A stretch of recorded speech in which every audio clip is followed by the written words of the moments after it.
Hello, everyone, and welcome to the Golden Astrologer Podcast. This is Deb McBride, and it is Sunday, the 19th of February in the year 2023. And it is a beautiful day in Escazú, Costa Rica. And we are here today on the 250th episode of my podcast. Hey, it's a milestone. And so this podcast started about a little less than 4 years ago, or actually 5 years ago. I started this in 2018, probably around April of 2018. So it's a little less than 5 years. And it wasn't always the Golden Astrologer Podcast. It was a different name. And here we are. Now, I am very proud of this accomplishment and this achievement. And I thank all of you for supporting me and listening on a regular basis. So here we are in a new week. And we have a new moon. And so the new moon is in early Pisces. And we have this lovely new moon in the last sign of the zodiac. So this is the last new moon in the zodiac. The next time we have a new moon, it will be in Aries. It will be at the coming of spring, at the equinox in the northern hemisphere. And this is, that's the beginning of a new zodiac. So that's a powerful new moon. This is, lunations are always powerful. So this one is no less, but it is the beginning of Pisces. So the sun went into Pisces yesterday, the 18th at 5:34 p.m. Eastern Time. And the new moon coming right after that is very powerful because now the sun is fresh in this new sign. It has left Aquarius and it's now in Pisces. And Pisces is the sign of the mystic. Pisces is the sign of the artist, the sign of the metaphysician, the healer, the doctor, and anything that is between this world and the next. Pisces is here and there also.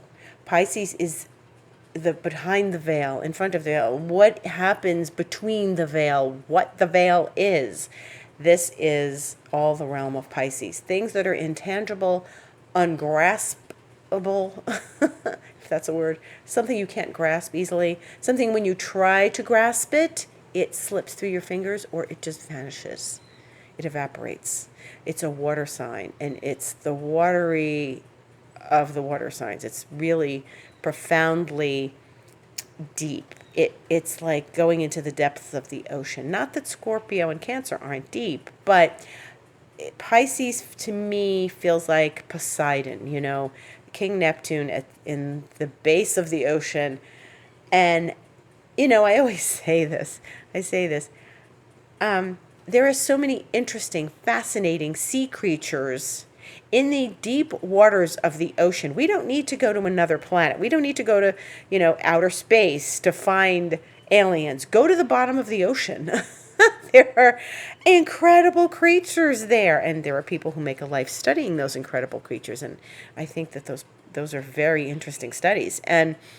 But it is a world unto itself. It's a whole ecosystem on its own.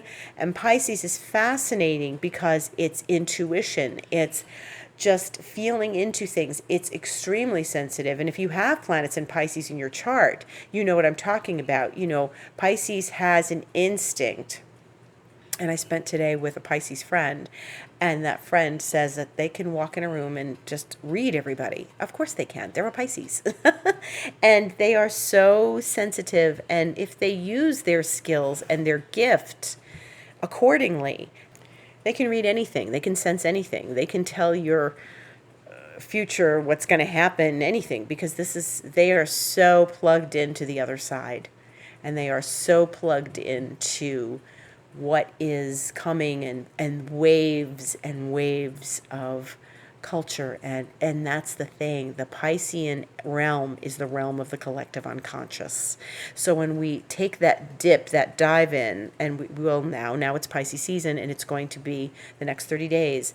This is the time when we are touching the realms of the collective unconscious. And, you hear me talk about that a lot. Carl Jung was the expert on the collective unconscious. And he may have even coined the term I don't quote me on that, but he may have coined the term collective unconscious.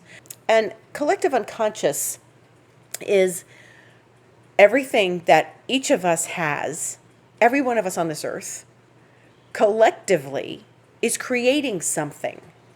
And things that span global awareness or global facts or things that happen globally or in a way that is completely above and beyond our personal selves and personal lives, everything that is globally happening is created in the collective unconscious. Now, the key word is unconscious, because if I were to say that to you and you say, well, we would never have created that situation, a war or this or that horrible situation. No, of course not consciously. Nobody wants that. Most people don't, except the revolutionaries who want the war, who start the war, who light the match, But what's happening is unconsciously we are creating something in a pool. It's like a big pool of consciousness. And this is why I always talk about doing work on yourself and healing yourself and going within. And you hear me like a broken record talking about these things, because in the realm of Pisces, this is where all this stuff surfaces. This is why Pisces, you talk to them and they're so psychic and they can read the room and they can, use those gifts that way. And this is why people like me, I have, planets in Pisces, I can feel waves of collective mourning, despair, stuff like this. And it's what makes me a good astrologer and a good healer and a good practitioner. And it is one of the things I can do very well, but it isn't comfortable. It's hard for Piscean people and people with planets in Pisces that are strongly aspected in their chart or something. People with strong Neptunes, I also have that. For us, it's hard for us to take that on. I have felt collective waves of feminine despair, and I've had to process that through my own emotions, my own feelings. And I knew, I was like, what am I feeling? Why am I feeling like this? And upon further inspection, I realized it was the collective and the collective wave of women. So that's what I get. I have Venus in Pisces.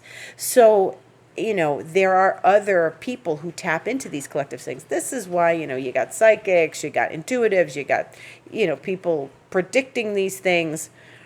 And the global events really are a pool of unconsciousness that each of us is contributing to, right?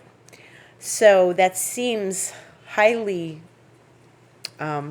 from a regular person's standpoint to think about that, you're like, nah, that's not happening. It is.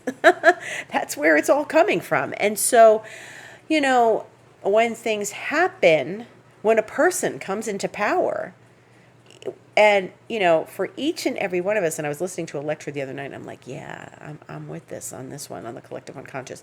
When a person comes into power, and this is just one example, they are a representation of our unconscious. Love them, hate them. If you love or hate a person who has come into power anywhere, doesn't have to be your country, then you are tapping into something about yourself that relates to the collective unconscious.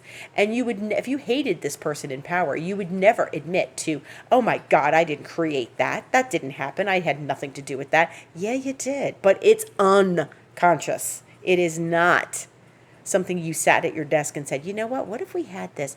You might have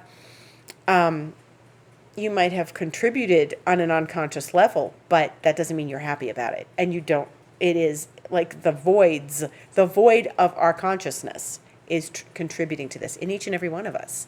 So when we go to Pisces is where that resides. And in the astrological chart, the 12th house, or where you have Pisces, has a lot to do with your own personal closet. And you would say, I didn't do that. I wouldn't want that to happen in my life. But we have unconscious drives.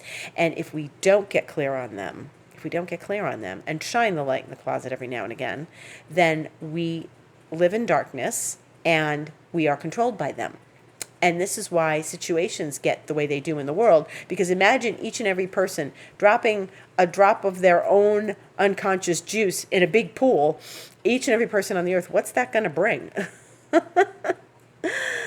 That's going to bring some heavy duty stuff, right? So this is the realm of Pisces. This is the realm of Pisces. Between Aquarius and Pisces, we are at the end of the zodiac. And Aquarius is something deeply, it's air oriented. So it's analytical, and it brings up all of the technological and analytical and very futuristic. Aquarius is very, very futuristic stuff. Like, what? Let's each have a car that takes us to the moon. It's, and then we have Pisces, which is like the big pool of unconsciousness, and the two of them at the end of the zodiac. Before we start anew with Aries, this is the end. This is the completion of a cycle. And so that's why the 12th house and Pisces are like the end of your astrological chart before your ascendant. That's the 12th house. And all your cosmic closet dump, when you dump your old shoes, your old clothes, your old shopping bags in the closet, and you're like, what's in here? Oh, let's clear out this closet.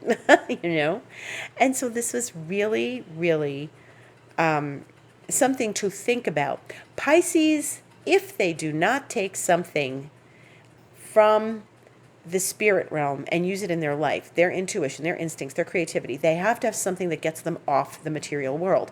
They may have a pile of planets in Taurus and be very material, but they're a Pisces still. They still need something that gets them off the earth.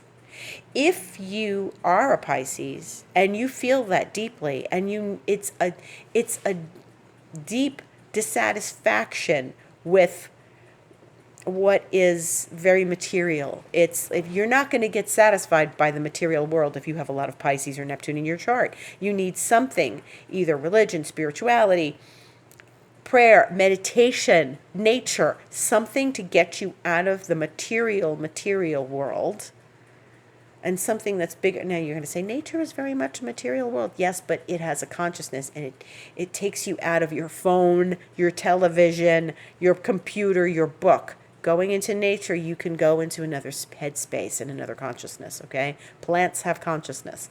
And if you go and take yourself out of this consciousness regularly as a Pisces, in a healthy way, by meditation or exercise, nature, then you are serving the Piscean part of you. Some people just have to get lost in their creativity, and lost in that, in their painting, in their designing, in their cooking, anything like that, making something.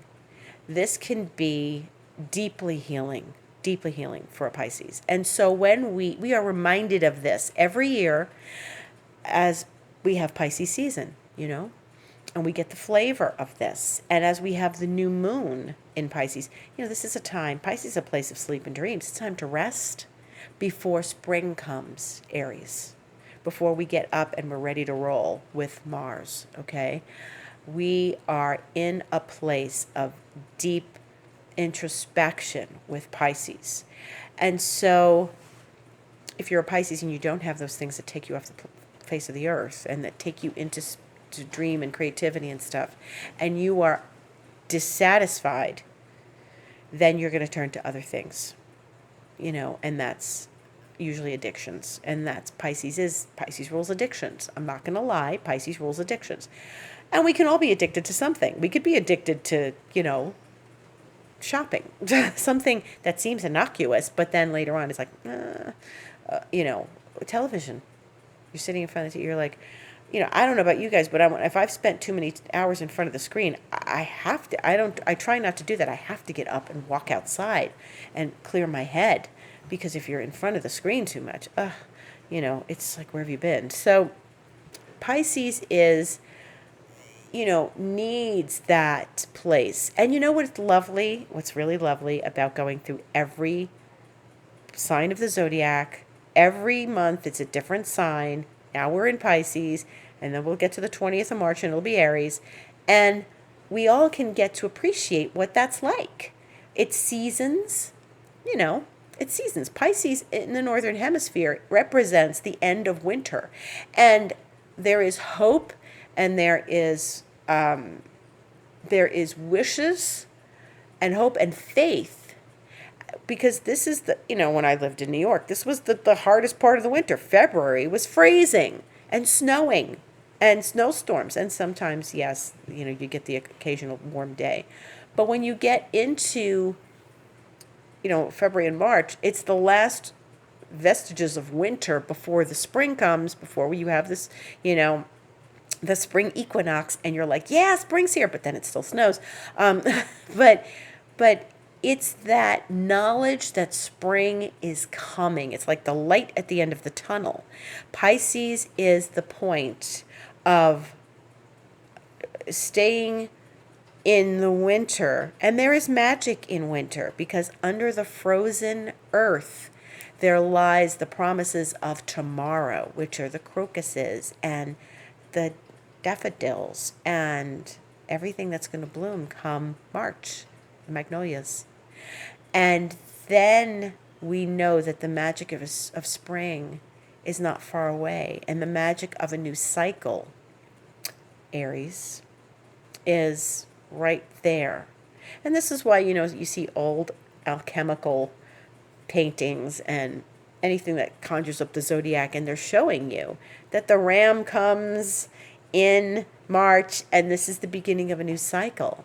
And we are at the end of the cycle, and technically up north, you're at the end of winter, and you are praying for spring. You're like, oh, I can't wait for spring. You know that feeling when you've just had too much winter and you need that spring to come in the air, and you can taste it, you can smell it, it changes, and you can feel it in the seasons in nature when it changes over. And it may still snow in March, but there may be that taste. Spring is still here. That's it. And spring is coming. And we know that it's arriving. And so Pisces is the faith that it's coming. It's not winter, winter, winter, and that's it. Oh my God. And we're going to suffer in winter for the rest of our lives. No. It's the knowledge that there's going to be the turn. And it is saying goodbye to the dormant period and knowing that the magic of spring awaits us. So that is Pisces. That's the seasons. And Pisces is the ending before the new beginning. And new life is born when we have spring. And for me, in a place that doesn't have that kind of cycle, it's okay, because I'm still tapped into what Pisces means and what Aries means and how we move from one place to the other. Each of us gets to experience, we get to experience death and resurrection during Scorpio season. We get to experience, summer and what that feels like in Cancerian season, and the sweetness. That's why, crabs, they live on the beach. They're at the beach. Summer is the beach, and that sweetness that summer brings. And it's, the end of June is such a delicious little time, when that sweetness is in the air and that warmth that you have. So those are beautiful, amazing things, but each sign brings its own part of the season, and each sign brings a different flavor, and we get to experience all those flavors. And so now we're in the flavor of Pisces. And this new moon is enlightening, enhancing spirit. It asks us to go to spirit this next month and just be at peace, find rest, and find yourself, your intuition, Pisces is magical. Pisces is definitely magical. I was talking about that on Instagram. The magic of Aquarius and Pisces together. Those are signs that conjure things. Pisces is like, it just evolves out of nothing. Like all of a sudden, something, it's there. It's out of the veil. It grew out of the consciousness. That's Pisces. Pisces is magical. It's there. It's not. You can wish it, make it happen. And that's why, we always talk about manifestation and those things. So Pisces. So we have now 3 planets in Pisces. The Sun, Venus, and Neptune. And Venus and Neptune met last week, and Venus tonight, or again, shortly after the new moon, about, almost an hour, 50 minutes later, is going into Aries. So the first sign to go into Aries is Venus. And she is going to go into, now Aries is not a place that Venus likes. She loves being in Libra, which is the opposite of Aries. But she is va-va-voom in Aries. So she's ready, rock and rolling with that Marsy energy, and she's ready to go. So tomorrow morning, 2:56 a.m. Eastern Time, Venus goes into Aries. And this is 50 minutes after the new moon. So, excitement. She's going to bring us the first taste of the new cycle, and the spring if you're up north. And she is, she's going to be the trailblazer this year. Sometimes it's Mercury, sometimes it's the sun. It depends on what the other planets are doing, how their retrogrades went, etc. So she's going into Aries, and she's ready to rock and roll and be the warrior and take the first step. In the meantime, that energy, Venus and Aries, is, like I said, va-va-voom. She's sexual. She's initiates things. She steps forward. She says what she wants. And she is, the initiator. So the goddess is the initiator this season. The goddess is the one who is stepping forward and being, the bold, brave soul. So she's the goddess's boldness is what we are experiencing now. And so women are going to feel more, zesty in these next few weeks and starting tomorrow. In the meantime, Mercury, planet of communication, is in the sign of Aquarius, and he is going to have a challenging conversation on Tuesday the 21st with the planet Uranus that is also in Taurus, but also is the ruler of Aquarius. And so this is very Aquarian. Now, brilliant ideas, brilliant conversations, big ideas, things that open your mind and give you an epiphany, those are happening on Tuesday. Let me pause to say, once again, Tuesday I have a masterclass, and if you haven't signed up for it and you want to, you can go to my website, thegoldenastrologer.com, and sign up for it on my Astrologer's Thoughts page, which is my blog. And you just go to the bottom of my website and click on Astrologer's Thoughts. I also have it in my Instagram stories, and if it's in between stories, then you can go to my offers in my Instagram, The Golden Astrologer, and click on that, and it's in there. Or just email me and say, send me the link to register, Deb. info@thegoldenastrologer.com, deb@debmcbride.com. And it is about Saturn going into Pisces next month and Pluto going into Aquarius next month. And I'm going to save all the juicy details for Tuesday evening. It is 6 p.m. Eastern Time on Tuesday. And I'm doing it kind of early because it's going to be long. I've got 2 planets to talk about, their experiences in these 2 signs. They haven't been in many years. Saturn hasn't been in Pisces in 28 years.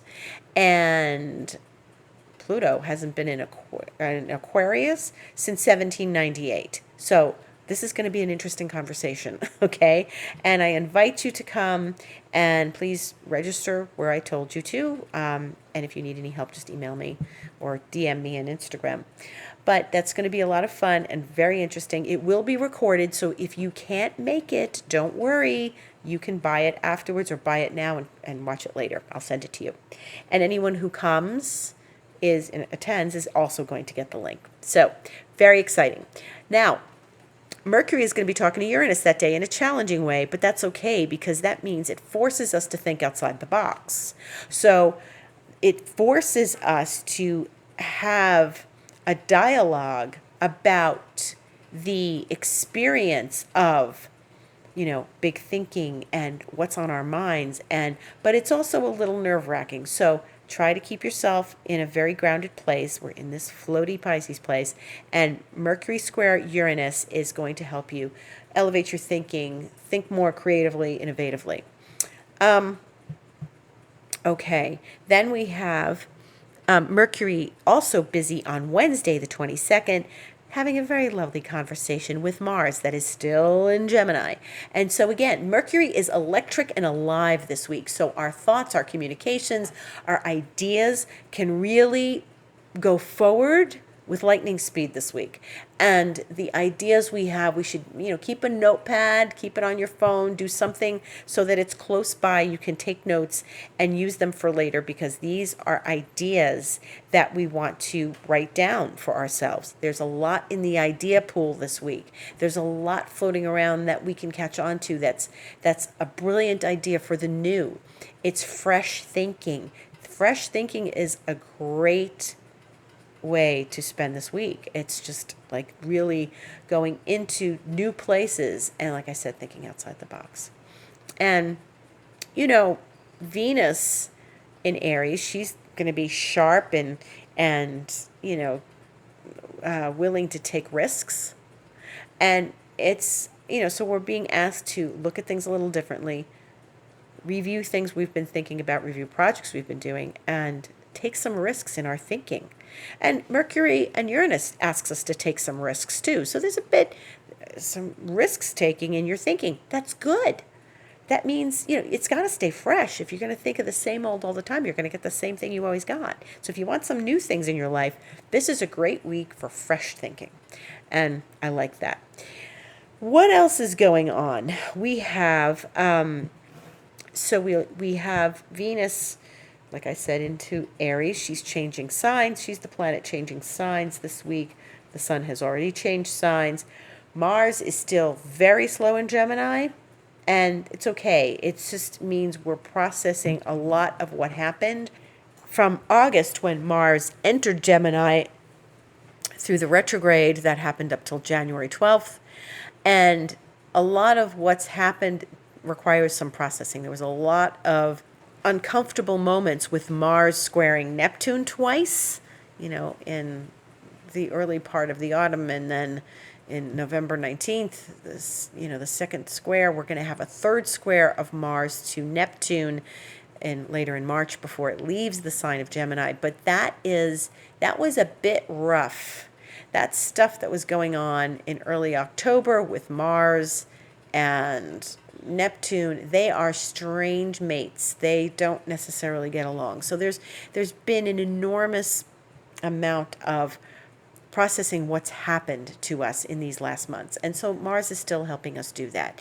And our thought patterns, where we've taken our energy, what we've been doing, what happened to us, for us, with us, where we've been.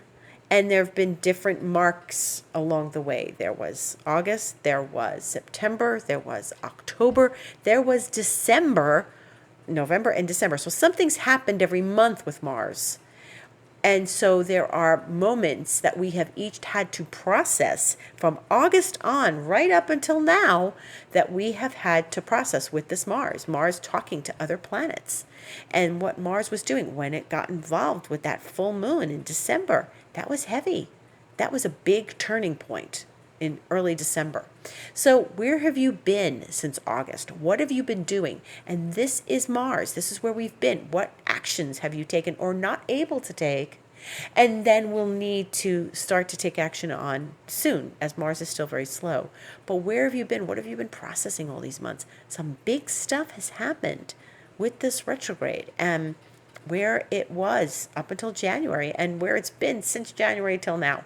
So where have you been? Take a moment to think about where you've been since August and what's happened to you in each of those months along the way. What were defining moments each month? There was a defining moment for each and every one of us in each month since August. So sit down with yourself and ask yourself what those defining moments were, and where did they bring you? Where are you now as a result of those defining moments? Fascinating. It will be fascinating. I can guarantee you that. And so this week, the moon moves from Aquarius, where it is now. It's going to go to Pisces tonight, and then make that beautiful new moon in Pisces.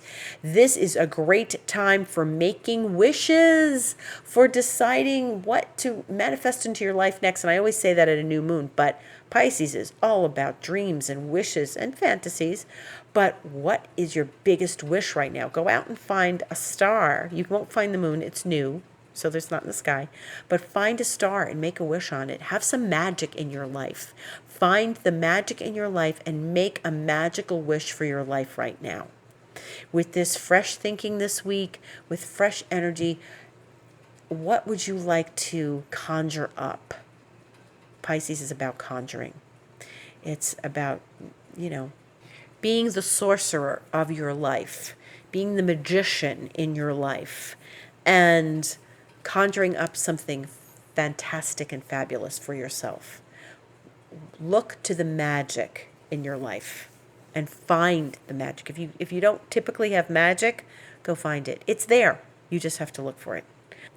And after the moon is in Pisces, it will go into Aries, and that will be Wednesday and 12:14 a.m. Eastern Time. Aries is about starting the new cycle. And what new things? Again, that'll go along with the fresh thinking, fresh energy. Aries is fire. Yeah, let's get rolling. And, Venus and the moon will meet together early wee hours Wednesday morning Eastern Time, and we'll, have that wild feminine energy in the masculine sign. So the balance of those two energies is going to be very important, masculine, feminine. And then moon is in Aries for a few days, and it goes into Taurus on the 24th, Friday, early wee hours of the morning, and we will get to do some material world tasks and exploring nature and feeling very grounded after all this very lofty energy. So that dose of earth will do us some good. Taurus for Friday, Saturday, and Sunday. And then Sunday morning, the moon enters Gemini. So it's back to thinking and our thought processes and our communications. So I think it's a great week for fresh energy as we start it with a new moon. Conjure up the magic. Go find magic in your life in the evening. Oh God, there's always magic at night. Go outside your house and stand in the light of the stars and find the magic. Even if you live in a city, maybe the city lights will bring some magic to you. But go out and conjure up some magic. Enjoy the fresh thinking that's available to you this week. Come to my masterclass on Tuesday evening.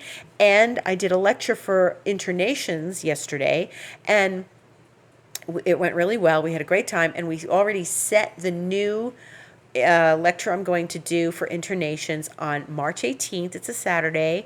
It will be noon Eastern Standard Time, and it's free if you belong to Internations, or you can just get the link. But I would recommend joining Internations because it's internations.org, because even if you are not an expat like I am somewhere, you can enjoy all sorts of either online events or events in your town, live events. And you can meet all sorts of people who came from other countries and other places to live where you live. And that's a lot of fun and exciting. And then you can also join, there's lots of online groups, online communities. They welcome all.